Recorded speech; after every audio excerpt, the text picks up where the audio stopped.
యేసుక్రీస్తు ప్రభు మూడు కడగండి అని మూడు విషయాలు చెప్పారు. ఆ మాటలు మీ ముందు చదివి మీకు తెలియజేస్తాను. చూడండి, మనం మత్తయి సువార్తలో 6 అధ్యాయం 16, 17, 18 వచనాలు చూస్తే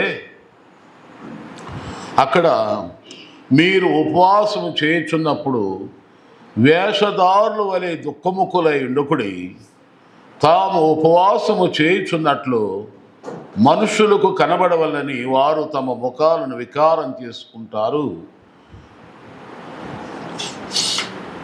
ఉపవాసం చేయుచున్నట్లు మనుషులకు కనబడాలని కాక రహస్యమందున నీ తండ్రికి కనబడవలనని నీ ఉపవాసం ఉన్నప్పుడు నీ తల అంటుకొని నీ ముఖాన్ని కడుక్కునుము. అప్పుడు రహస్యమందు చూచుచున్న నీ తండ్రి నీకు ప్రతిఫలమిచ్చును. ఉపవాసం ఉన్నప్పుడు మన తలను అంటుకోవాలి, ముఖాన్ని కడుక్కోవాలి. మనుషులు ఎదుట దుఃఖముఖములుగా ఉండకూడదు. అలాగే మన తల కూడా శుభ్రంగా ఉంచుకోవాలి. ఇంగ్లీష్లో దీని గురించి anoint thine head and wash the face అనగా తలను అభిషేకించండి. నూనెతో నా తల అంటి ఉన్నావు, నా గిన్నె నిండి పొర్లుచున్నదని 23వ కీర్తన ఉంటుంది.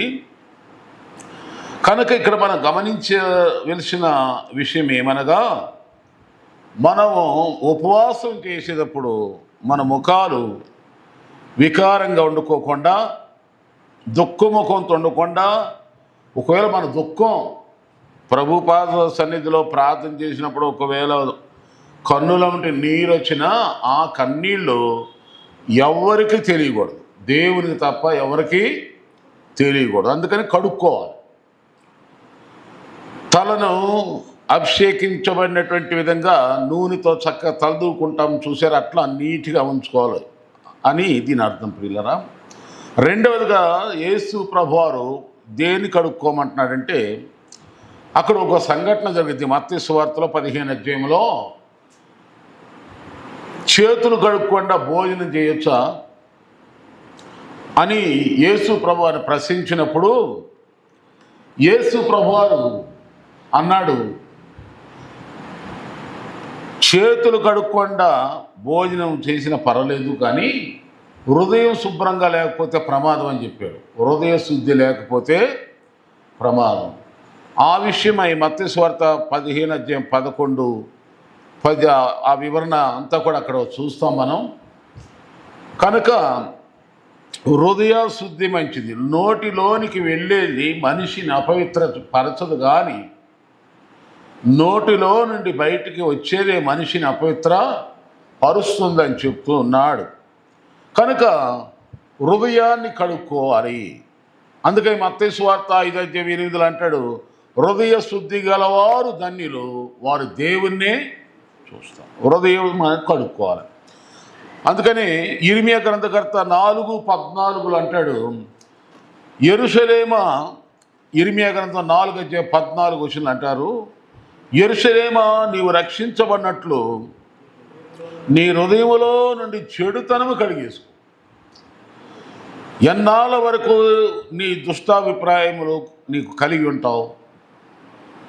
ఎన్నాళ్ళు 2 తలంపులు, ఎన్నాళ్ళు 2 యజమానులకు దాసుడు ఉంటావు, ఎన్నాళ్ళు నులివెచ్చగా ఉంటావు, ఎన్నాళ్ళు అలా ఉండమాక హృదయాన్ని కడుక్కో. ఒకే హృదయ శుద్ధ హృదయం కలిగి, పరిశుద్ధత కలిగి, పరిశుద్ధ హృదయంలో ఏ విధమైన అసూయ, ద్వేషం, గర్వం, అహంకారం ఇలాంటివి ఉంటాయి కదా, అవన్నీ లేకుండా చూసుకోవాలని అంటాడు. ఇక్కడ హృదయంలో ఉన్న చెడుతనం కలిగించుకుంటాడు. హృదయంలో చెడుతనం ఏముందా అని బైబిల్ అంతా చూస్తుంటే చాలా రకాలైన చెడుతనాలు కనబడుతున్నాయి. హృదయంలో చెడుతనాలు ఏంటంటే, మనిషిలో దేవుని దృష్టిలో చెడుతనం. ఒక మాట చదువుకుందాం బైబిల్లో నుండి. ఆదికాండంలో ఆదికాండం 6:5-6 చూసినట్లయితే, నరుల చెడుతనము భూమి మీద గొప్పదనియు వారి హృదయం యొక్క తలంపుల్లోని ఊహంతా ఎల్లప్పుడూ కేవలం చెడ్డదనియు యెహోవా చూసి తాను భూమి మీద నరులను చేసినందుకు యెహోవా సంతాపమునంది తన హృదయములో ఉంచుకొని. చూడండి, ఎంతసేపు మనిషి పైకి బాగానే కనపడతారు, కానీ వారి ఊహలు, వాళ్ళ తలంపులు కేవలము చెడ్డై. అందుకే దేవుడు అంట మనిషిని భూమి మీద పుట్టించినందుకు చాలా దుఃఖపడ్డాడంట. ఎందుకనగా పైకులాగా ఉంటారు, లోన వేరే విధంగా ఊహించుకుంటూ ఉంటారు, తలంచుకుంటూ ఉంటారు. కనుక వాళ్ళ ఊహలు చెడ్డై, వారి తలంపులు చెడ్డై అని వారి హృదయంలో ఉన్న తలంపులు ఇవన్నీ కడుగుకోవని యేసు ప్రభు చెప్తున్నాడు. ఆమేన్. అది హృదయశుద్ధి అంటే. ఇంకా రకరకాల చెడుతనాల గురించి రాబడి, ముఖ్యంగా విగ్రహ సంబంధమైన రకరకాల జ్యోతిష్కాలు చూపించుకోవడం, తాళ్ళు తడపులు మంత్రాలు అలాంటివన్నీ దేవుని దృష్టిలో చెడుతనాలన్నీ రాయబడుతూ కొత్త నిబంధనలకు వచ్చినాక నాకు ఒకటి మీ ముందు పెడతాను. చూడండి, ఇర్మియా గ్రంథంలో కాకుండా అపోస్తుల కార్యములో 8వ అధ్యాయంలో ఒక చెడుతనాన్ని పరిశుద్ధాత్మ దేవుడు ఎత్తి చూపిస్తున్నాడు. అక్కడ ఏమిటా చెడుతనం అంటే, సమరయ అనేటువంటి పట్టణంలో అనేక మంది యేసు ప్రభుని నమ్ముకొని అనేక మంది ఆత్మతో నింపబడ్డారు, అది బాప్తిసం పొందుకున్నారు, రక్షణ పొందారు. ఆ రక్షణ పొందిన వారి మీద అపోస్తులు వచ్చి దైవజనుల చేతులు పెట్టగానే అందరి మీద ఆత్మ వచ్చింది, పరిశుద్ధాత్మ దేవుడు దిగోయి. ఈ పరిశుద్ధాత్మ దిగటం చూసి అక్కడ ఒక సీమోన్ అనే ఒక వ్యక్తి ఉంటాడు. అక్కడ ఆ వ్యక్తి ఏం చేస్తాడంటే, అపోస్తులు చేతులుంచటం మూలంగా అందరు ఆత్మ పొందుకున్నారు కనుక ఆ వరం నాకు కూడా కావాలని కొంత డబ్బు తీసుకెళ్ళి ఈ అపోస్తుల దగ్గరికి వెళ్ళి, మీలో ఉన్న వరం మీరు చేతులు పెట్టగానే అందరు పరిశుద్ధాత్మ ఎట్ట పొందుకున్నారో నేను చేతులు పెట్టిన అందరు పరిశుద్ధాత్మను పొందుకోవాలి అనగా, ఈ డబ్బుతో ఇతను ఏం కొనాలనుకున్నట్టే, యేసు ప్రభు శిష్యులకి ఎంత ఆత్మ పవర్ ఉందో, దేవుని వరం ఉందో, ఆ వరాన్ని డబ్బుతో కొట్టేయాలనుకున్నాడు. వాళ్ళు ఆ అధికారము, ఆ అభిషేకం, ఆ వరాలన్నీ కూడా ఉచితంగా వచ్చినాయా కాదే, దేవుని కృప వల్ల వాళ్ళన్నీ విడిచిపెట్టి వాళ్ళలో ఎన్నో యోగ్యతలు చూసి దేవుడిచ్చి దేవుడు ఎన్నుకున్న బిడ్డలు వాళ్ళకి ఇతనికి ఎట్ట పోల్చుక సార్. అందుకని ఎప్పుడు దైవజనుడితో ఎప్పుడు పోల్చుకోకూడదు. దైవజనుడుకున్న వరాలు నాకు కూడా రావాలి అని అనుకోవటం అది శుద్ధ తప్పు, అది చెడుతనం. ఇది హృదయంలో ఉన్న చెడుతనం. అది చెడుతనం అనుకోరు. నేను దైవజనులకు అనుకుంటారు, కానీ అది వాడబడు. దేవుడు నీకు ఇచ్చిన ఈవులతో వాడబడు, పరిచర్య చెయ్యి. ఇంకా డబ్బులు ఇచ్చే ఇది ఇవ్వటం కూడా ఒక వరమే. చెప్పన శక్యము కాని వరం, ఆ వరం పేరు చెప్పన శక్యము కాని. అంటే ఏ వరమైనా చెప్పగలం, వివరించగలం, కానీ చెప్పన శక్యము కాని వరం ఏంటంటే దేవునికి ఇచ్చే గుణం. దానికి ఇక పోలిక లేదు కాదు. కనుక ఎవరునూ కూడా దేవుని చేత అభిషేకించబడి దేవుని ఆయన మూలంగా వాడబడుచున్నాను, ఆయన మూలంగా సేవ చేయుచున్నాను, ఆయన బలపరచబడుచున్నాను. కనుక ఎవరైనా నాతో పోలిక పెంచుకుంటే అది ఎవరైనా సరే వాళ్ళ హృదయ చెడుతనమే తప్ప అది వేరే కాదు. కనుక యేసు ప్రభు వారు చెప్పినది ఏమిటంటే, మొట్టమొదటిగా ఏం కడుక్కోమన్నాడండి? ముఖము. మనుషులకి ఎవరికి నీ దుఃఖ ముఖం, వికారం, దిగులు ఏది కనపడకూడదు. అందుకే తల, ముఖం కడుక్కో. రెండవదిగా ఏది కడుక్కోవాలి? హృదయం కడుక్కో. హృదయంలో శుద్ధ హృదయం పెట్టుకోవాలి. దేవుని స్తోత్రం. ఇక చూడండి, ఇక మూడవది చెప్తున్నాను, కన్నులు కడుక్కోవాలండి. కన్నులు యోహాను సువార్త 9వ అధ్యాయం 3-7 వచనాల్లో మనం గమనిస్తే, యేసు వీడైనను వీని కన్నవారైనను పాపం చేయలేదు, కానీ దేవుని క్రియలు వీని యందు ప్రత్యక్షపరచబడుటకే వీడు గుడ్డివాడుగా పుట్టాడు. ఒక అతను గుడ్డివాడుగా పుట్టాడు. అడుగుతున్నారు యేసు ప్రభు దగ్గర తీసుకొచ్చి, బోధకుడా, ప్రభువా, ఇతను గుడ్డివాడుగా పుట్టడానికి రీజన్ ఏంటి, కారణం ఏంటంటే వీడు కానీ వీడి కన్నవారు కానీ ఏమైనా పాపం చేశారా అని అడిగారు. అడిగితే వీడు కానీ వీడి కన్నవారు కానీ ఎవరో పాపం చేయలేదు, కానీ దేవుని మహిమ కొరకే ఇతను గుడ్డివాడుగా పుట్టాడు. కనుక అప్పుడు యేసు ప్రభువు ఏం చేశాడు, ఉమ్మి బురద చేసి ఆ బురద నన్ను కన్నకు రాసి శిలోని కోనేటి పిల్లి కడుక్కో. అసలే గుడ్డోడు, ఈ గుడ్డోడికి మళ్ళీ ఏం పని పెడుతున్నాడు యేసు ప్రభు? ఉమ్మి బురద రాసి మళ్ళీ ఎక్కడికి వెళ్ళమంటాడు, పోనీ ఏదో ఒక నీళ్ళతో కడుక్కో. అది వాళ్ళని అడిగి ఒక నీళ్లు తీసుకుని కడుక్కోవాయనట్లా. అది కూడా ఆయన చెప్పిన కోనేటి దగ్గరికి వెళ్ళాలి. వెళ్ళగానే అతడు కడుక్కోగానే అతడు చూపునంది, నజరేయుడని యేసు నన్ను స్వస్థపరిచాడు అని ఆయన సాక్ష్యం చెప్పాడు. దేవుని స్తోత్రం. కన్నులు కడుక్కోవాలి. ఇంటికి దీపమేమో ఇల్లాలు, అంతేనా? మన ఒంటికి దీపం ఏంటి? నీ దేహమునకు దీపం నీ కన్నే అంటాడు యేసు ప్రభు. చెప్పండి, దేహమునకు దీపం కన్నే. ఇశ్రాయేలులకు దీపం దావీదు. మన ప్రజలందరికీ, లోకానికి దీపం దేవుడు. దేవుడు వెలుగై ఉన్నాడు. ఆమేన్. మనల్ని వెలుగై ఉండమన్నాడు, లోకానికి మనల్ని కూడా వెలుగుగానే ఉండమన్నాడు. అయితే ఇక్కడ గమనించేది ఏంటంటే కన్నులు కడుక్కోవాలి. చూడండి, కన్నే. ఈ కన్నులు మనకి ఎన్నో చూస్తూ ఉంటాం, కానీ అవన్నీ నేను చెప్పడానికి సమయం లేదు. కానీ మనం 3 విషయాలు ఎప్పుడు చూస్తూ ఉండాలి. ఒకటి ఏంటంటే వాక్యమునే చూడాలి, దేవుని వాక్యాన్ని చూడాలి. కీర్తనలో 119వ కీర్తన 18 వచనం, 82వ వచనం, 123 4 వచనాల్లో 119వ కీర్తన 18వ వచనం, 82వ వచనం, 123వ వచనం, 148. ఈ వచనాల్లో మనం చూస్తే,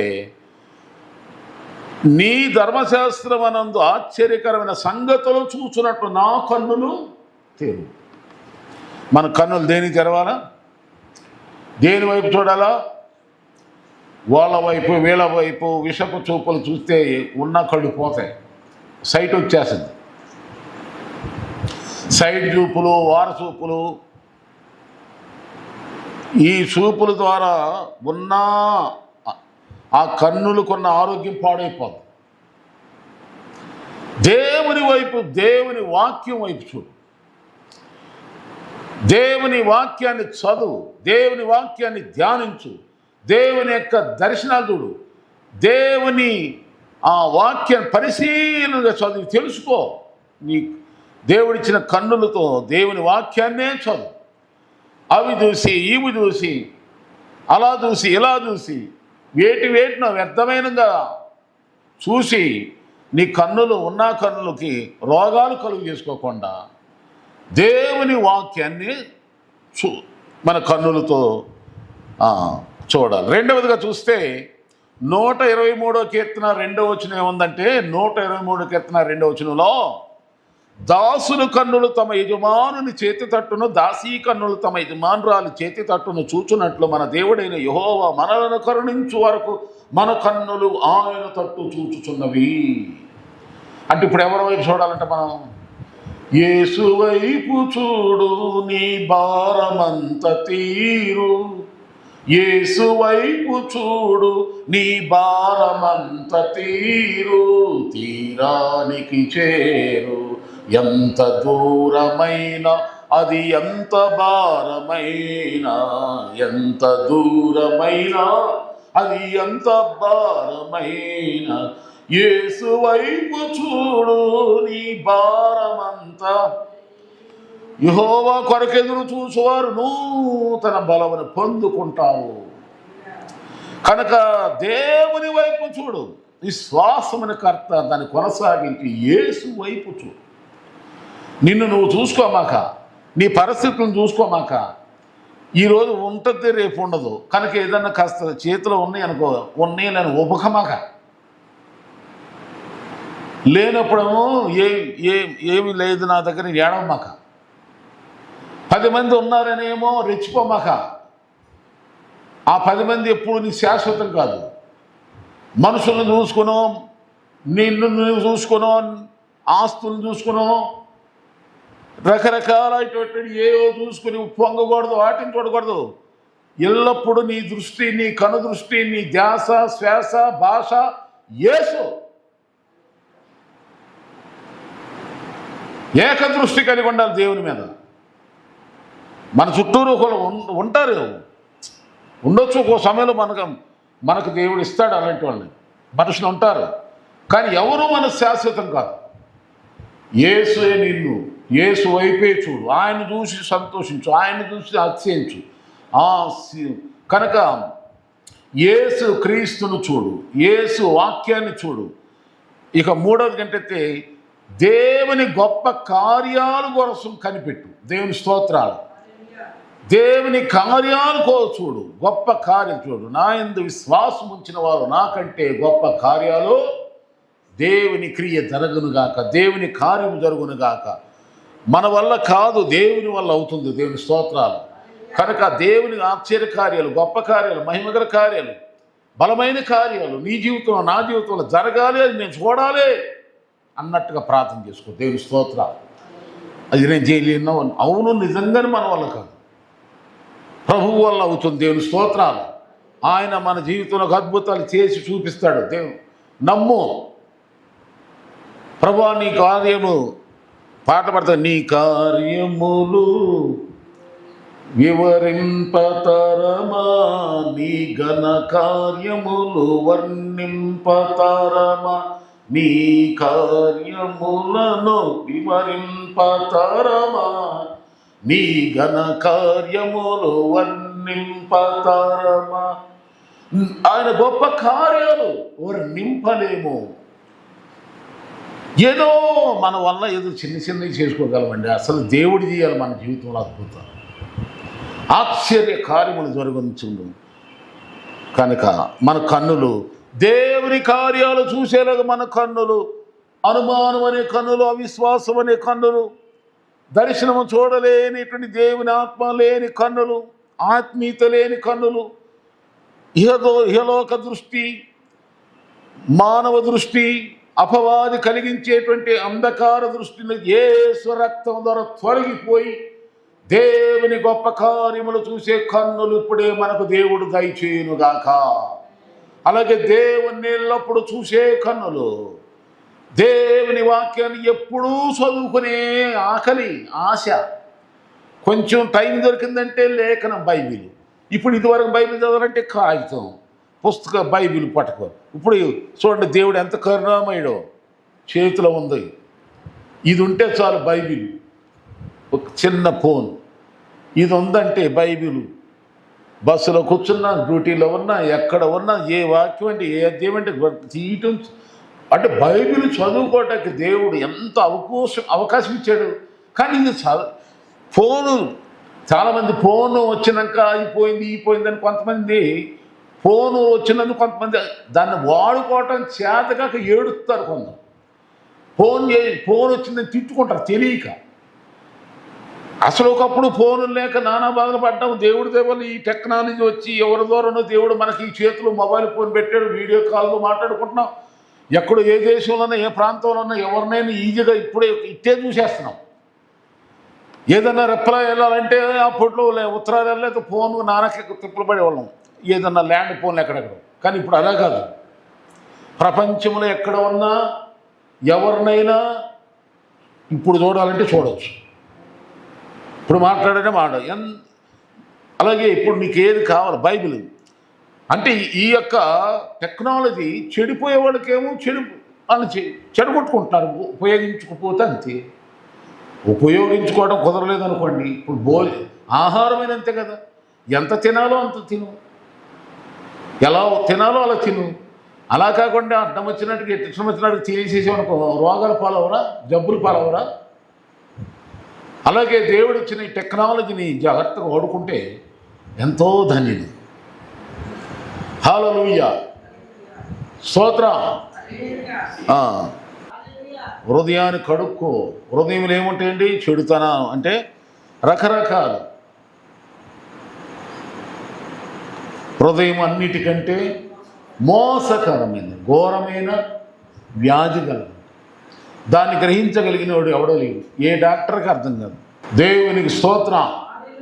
కనుక ప్రభు బిడ్డలారా, హృదయాన్ని కడుక్కుందాం. తలను, మన ముఖాన్ని మనుషులు ఎదుట, నేను చాలాసార్లు చెప్తాను, దేవుని ఎదుటే మన దుఃఖం తెలియాలి, దేవుని ఎదుటే మన బాధ వివరించుకోవాలి. మనుషుల ముందు అస్సలు ఇప్పుడు కూడా రాజులుగా, యాజక సమూహంగా ఉండాలి. మనుషుల ముందు బిజిని కొట్టుగాను, ఏడుపు కొట్టుగా ఉండొద్దు. అలా ఉండటం దేవునికి మహిమ కాదు. ఎల్లప్పుడూ ఆనందంగా, సంతోషంగా ప్రభువుని బట్టి అతిశక్తి, శిలువను బట్టి అతిశక్తి సంతోషంగా ప్రభు కొరకు జీవించాలి. దేవుని దగ్గర కన్నీళ్ళు మున్నీళ్ళుగా ప్రార్థన చేయాలి. అది కూడా ఉపవాసం అసలు ఎవరికి తెలియకుండా. ఈ జాగ్రత్త తీసుకో. తర్వాత కడుక్కొని కన్నుకొని ఈ 3 విధాలైన శుద్ధీకరణ చేసుకుని దేవుని ఎదుట మెప్పు పొంది దీవించబడాలి. దేవుడు ఈ మాటలను ఆశీర్వదించును గాక.